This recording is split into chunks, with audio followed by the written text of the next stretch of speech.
So just 48 hours ago, Nothing posted a 2-second teaser about the Nothing Phone 2 on their Twitter account, and in typical Nothing fashion, it basically gave us nothing. But here are a few clues from that post. First of all is the caption, premium, suggesting the Phone 2 is going to get a much more premium design, or at least a much premium build. Don't get me wrong here, the Nothing Phone 1 is pretty well built, but lately Calpay talks about getting into contact with more smartphone component suppliers. Also, this could mean that the rumors on the Snapdragon 8 Plus Gen 2 coming to the Nothing Phone 2 is definitely true.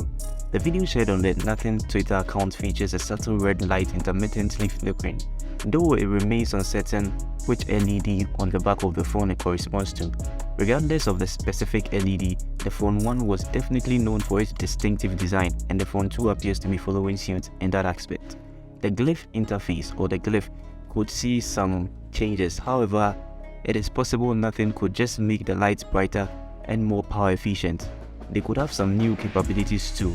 But one thing is for sure, the glyph interface won't have an RGB lighting, as Calpay has continuously shut down the idea, even going as far as calling it cringe. During the upcoming summer, the Phone 2 will also be introduced in the US market. Unlike before, Nothing intends to target the high-end market rather than the mid-range segment. Nothing is probably going to stick with the early OnePlus formula, creating a flagship killer.